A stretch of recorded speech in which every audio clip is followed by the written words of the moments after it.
Let's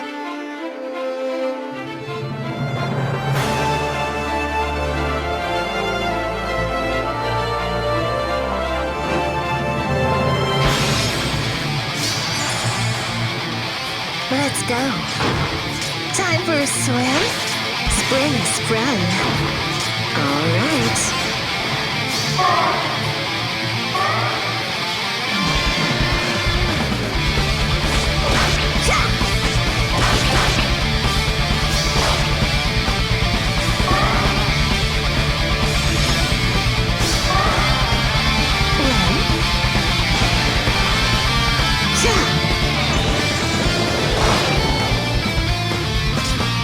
Best wishes.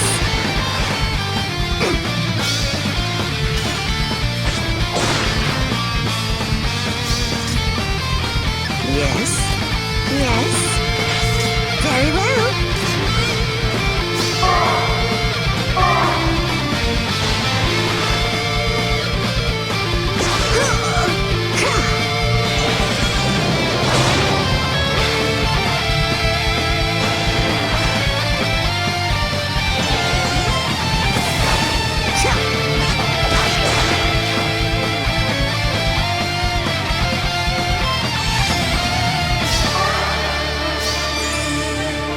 Beautiful.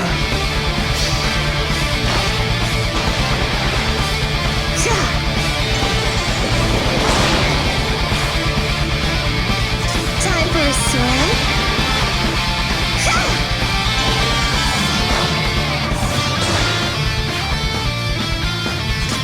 Of course. Best wishes.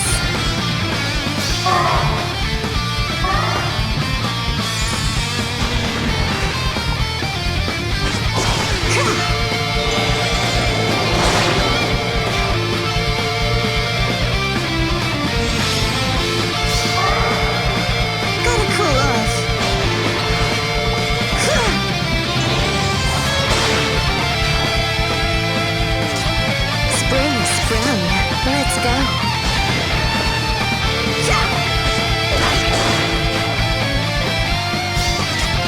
All right. Best wishes.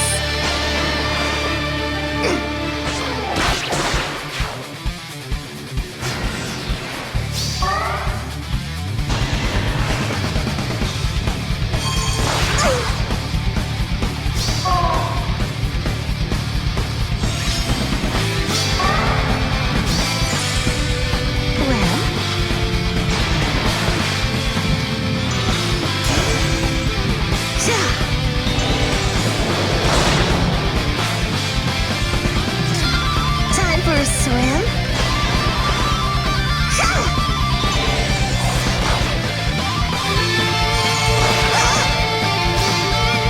Shall we drown them?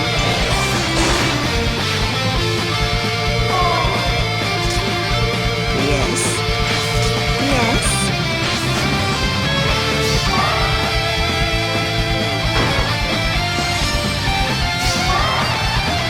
Very well.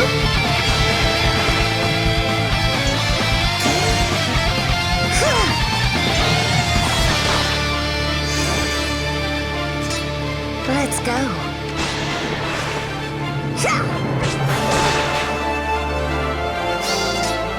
Beautiful. Best wishes. All right.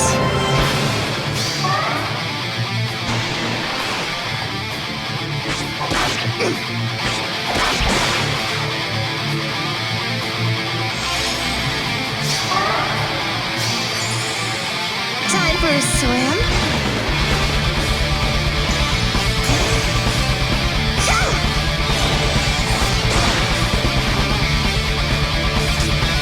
Of course. Let's go. Spring is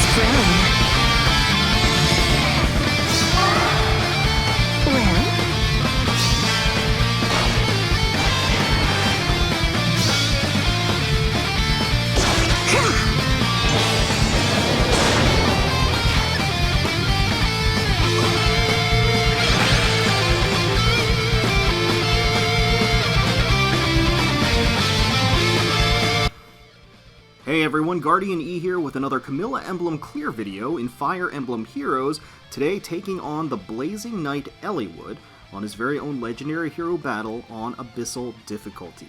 So we finally have a legendary Eliwood. He is here to meet up with his pals, Lyn and Hector, and he's made up for lost time, because this map is actually pretty darn difficult. Probably one of the more difficult maps that we've received recently. There's been kind of a lull of more fair maps, I would say.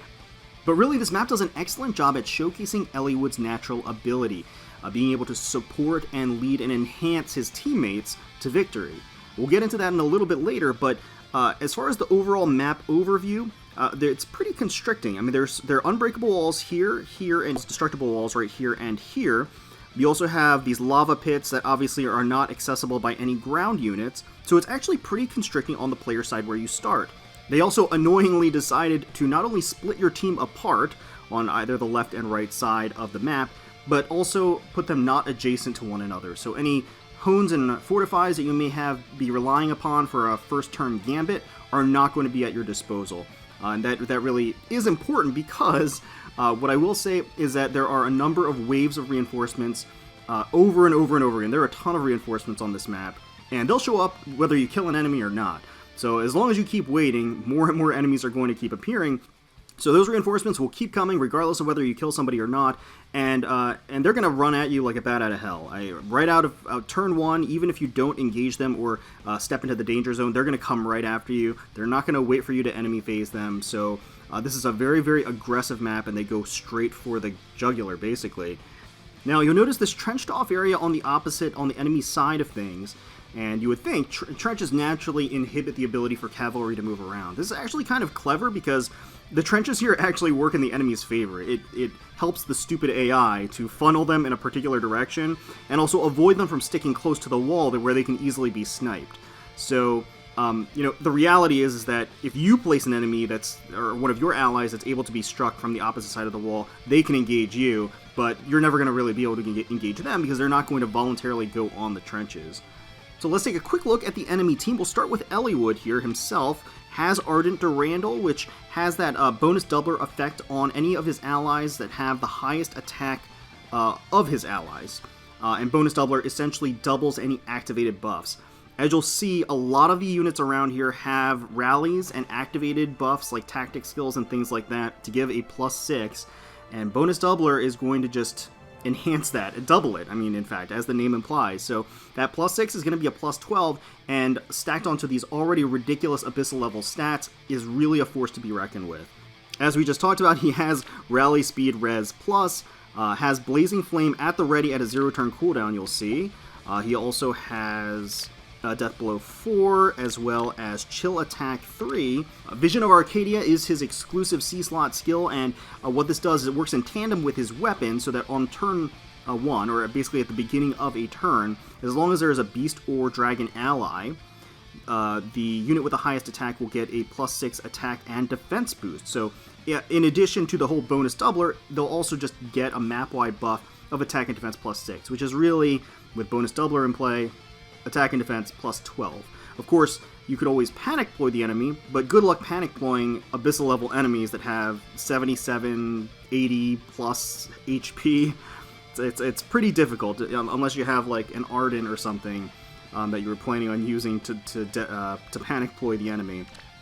And then he comes with Heavy Blade 3 as well, which is kind of weird, because he already has Blazing Flame at a 0 turn cooldown, so I don't really know what the purpose of that was. We also have a bow fighter here with Slaying Bow, Death Feint 3, Drive Defense 3, and Speed +3. You have the blue Manakete in order to activate Eliwood's Vision of Arcadia, and the successive waves of reinforcements are going to have Dragon's Manaketes in them, so he is going to continually have the ability to run and activate his Vision of Arcadia. But this blue Manakete has Water Breath Plus, Flashing Blade, as well as Lance Breaker, and they do bring out a lot of breaker skills for some reason on this map. It is kind of interesting.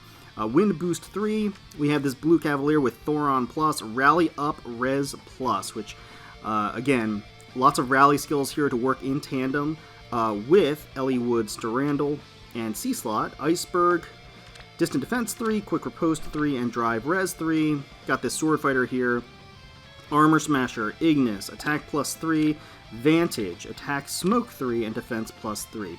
This guy is deceptively evil. His stat line is just absolutely ridiculous, and then he's kind of in the hub of getting all of the activated buffs. So it's very easy for him to get a lot of activated buffs on him and get the bonus doubler, because he will generally at that point have the highest attack, which means that he's going to basically have +12 to all of these stats that you see here, which is pretty impressive and kind of difficult to deal with in a lot of instances. We have this Axe Cavalier off to the side, has Silver Axe plus, Rally Up, Attack plus, Pavis, Fortress Defense, Pass, as Cavaliers can be a little bit of a nuisance if you try to blockade them. Pass will let them slip right by, and Savage Blow 3. So as you can see, a lot of the units here have the same attack stat, and that is by design. So they designed it so that you could really see the full strength of Eliwood's kit, and he will basically be able to activate that buff on every single one of these allies except for the blue mana key. So just bear that in mind. That is pretty ridiculous, pretty annoying, because the inflated Abyssal stats are really that much worse. You're going to be facing units that have +12 to basically all of their stats, which makes it difficult to engage on them and enemy phase them and player phase them, in fact.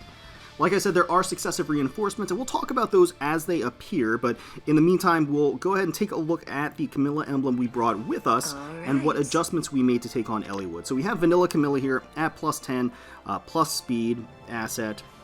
She has her Camilla's Axe with her special Refine, Reposition, Draconic Aura for the special, Distant Counter for the A slot, Renewal for the B slot, Hone Flyers for the C slot, and Drive Attack 2 for the seal. So that is a deviation from what we usually run. That drive attack is actually going to be really important to get some key kills, just get a little bit more damage in there for a couple of KOs across the map. Just a few stats can make a big difference, and this is just further evidence of that. We also have Spring Camilla here. So Spring Camilla is also merged at +10. She is Summoner supported, has a speed asset as well. Gron Raven, Reposition, Blazing Light for the special. Actually, any Blazing special can work here. The 1.5 times attack AoE specials, any of those can fit in here just fine. Close Counter for the A slot, Quick Repose 3 for the B slot, Fortify Flyers for the C slot, and Iote Shield for the seal. Now, traditionally, I don't run Iote Shield on Spring Camilla. I don't think it's necessary in most cases, but we're dealing with these ridiculous stats. Stats that you would never really be able to achieve in most regular matches. So in light of that, in order to combat that, we kind of needed to replace Triangle Adept for a number of reasons, and in order to do, for her to still survive as well as remove the Triangle Adept, we needed to just slap Iote Shield on her. Quick Repose too, again a skill that I don't use that much often, because I feel like you can oftentimes get the speed boosts that you need via buffs and goads and rallies and whatever else you need. So Quick Repose forces the double back, and it's very helpful here because you're going to see just ridiculous speed stats as enemy engages on you. Okay, next we have New Year's Camilla. We have Holiday Traveler Camilla merged at +10, also has a speed asset. So Slaying Edge Gale Force build, drawback for the assist, a little bit unorthodox. I just really needed that specific movement assist in a couple of instances, and it really just kind of came in clutch. So we opted to switch her Reposition for drawback. Reposition is still the better skill just in general, more utility, more versatility, but in this particular instance, it just helped to have drawback. Brazen Attack Speed 3 for the A slot, Desperation for the B slot, Goad Flyers for the C slot, and Heavy Blade 3 for the seal. And finally, we have Summer Camilla here. So Summer Camilla is only merged at +1, but that will soon change, hopefully, within the coming month. She has an attack asset, Blarblade Reposition, Draconic Aura for the special, Triangle Adept for the A slot, Desperation for the B slot, Goad Flyers for the C slot, and Flyer Formation 3 for the seal. So I think I neglected to hone in on the fact that Spring Camilla has Fortified Flyers, and that's actually pretty critical here. It's very important in certain instances to get that necessary defensive boost for the other Camillas so that they're able to tank the oncoming deluge of enemies. So let's go ahead and get started then. So there are actually a couple of different entry points. You can actually start over here on the right side if you have a really tanky blue, close counter plus distant counter blue. that could also take on both the Sword Fighter and the Blue Cavalier. So that's definitely an option. If you break apart the crumbleable wall here, it'll actually allow the Blue Cavalier to have extended range, so you could even bait from farther away if you really wanted to. On the flip side of things, you can also bait right here if you have a unit that can easily tank both the Bowfighter and the Axed Cavalier. It's a little bit of a tall order because they both do a lot of damage, especially the Axe Cavalier is going to get that bonus doubler at the start, as well as the Sword Fighter, so it's tough no matter what. How we're going to engage is we're going to take on the Axe Cavalier directly, and in order to do that, we just want to put New Year's Camilla in the range of the Axe Cavalier, and we're going to do that by taking out this wall. So the first thing we'll do is we'll just start attacking the wall, start breaking it down, and we want to get Spring Camilla over there because Spring Camilla has an ally support, as you can see, and she'll also provide a Fortify buff for the following turn. So we just want to get that in play, and we can use the Flyer formation from Summer Camilla to reposition her over. She can also take out the wall in the process, so we'll finish that off. She's now New Year's Camilla is now in the danger range of the Axe Cavalier, and now we'll just shift Vanilla Camilla up to give that Camilla's Axe and Goad Flyers buff to New Year's Camilla for this turn. So New Year's Camilla is going to be able to tank that. She's going to take not a ton of damage, but she's also not going to do a ton of damage because this Axe Cavalier is buffed like crazy. Even despite the weapon advantage, she's not going to be able to do a ton. However, on this turn, she now has her Brazen Attack and Speed activated, her A-slot skill. She's reached that HP threshold. But first, before we do that, we're going to use Spring Camilla to attack, and the reason we're going to do that is just to charge up her special. We just want to make sure that she has her AoE special soon. So we'll do that. We will now use New Year's Camilla to finish off the Axe Cavalier.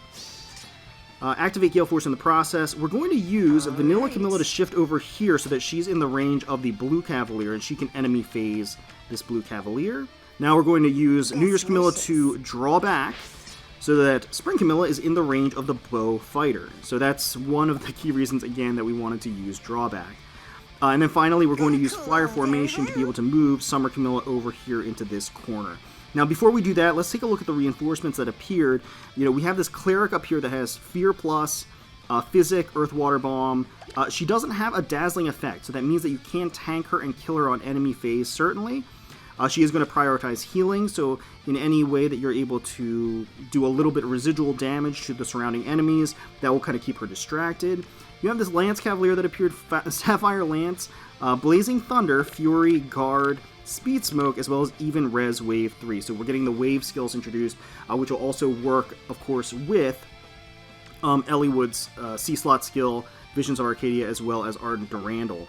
And then finally, off to the side here, we've got this Keen Gronwolf Green Mage that's kind of lumbering behind the Blue Cavalier.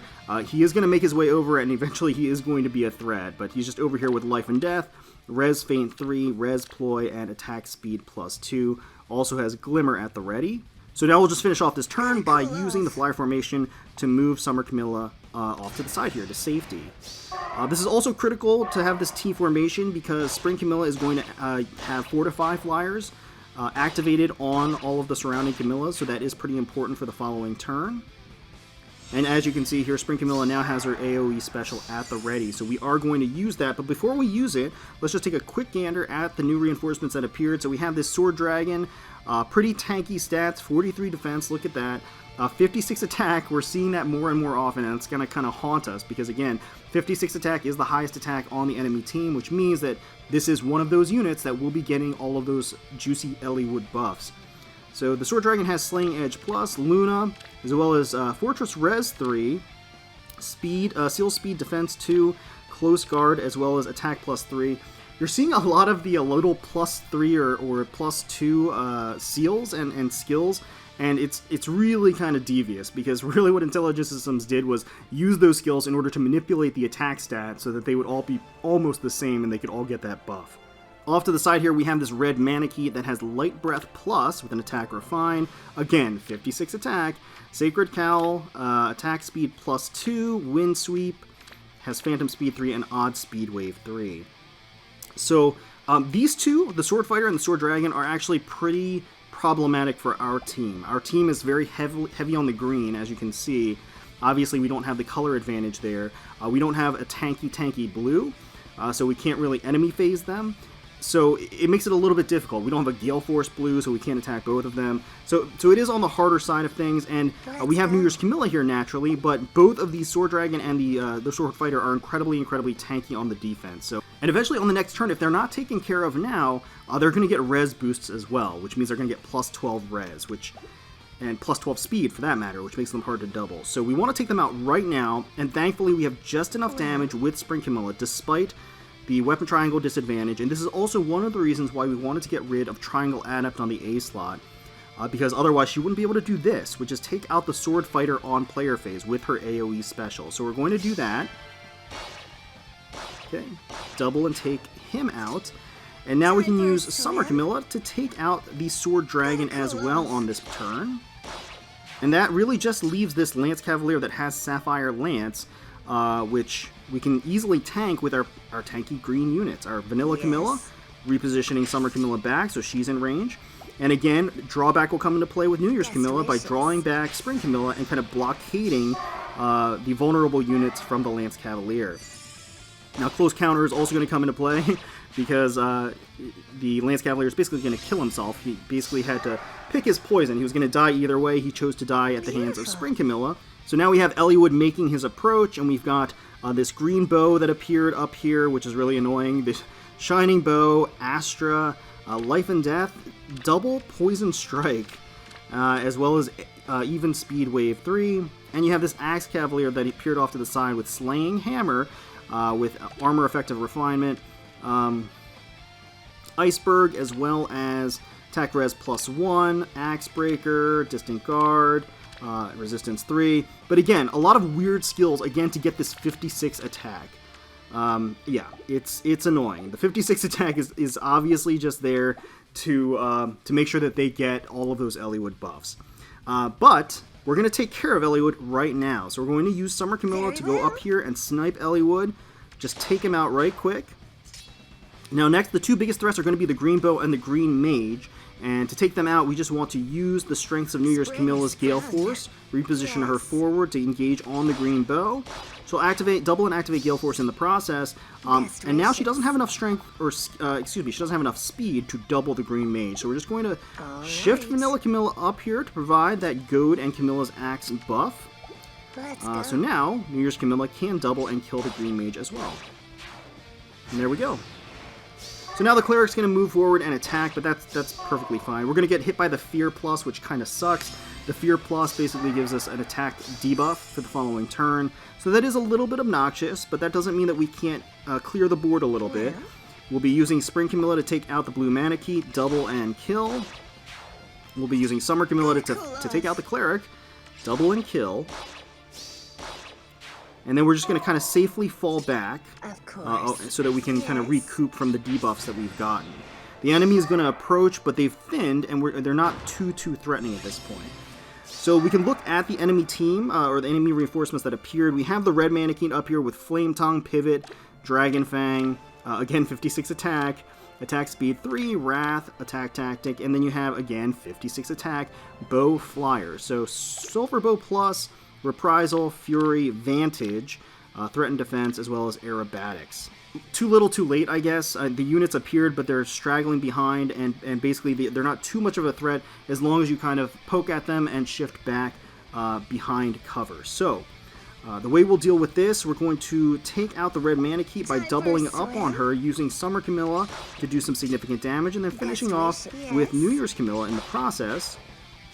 Now we're going to use New Year's Camilla to tank the Axe Cavalier, and in order to do that, we're just going to kind of shift around a bit. Put New Year's Camilla in range, but also she has all of those buffs. She also has pretty high defenses, so she can double back and kill.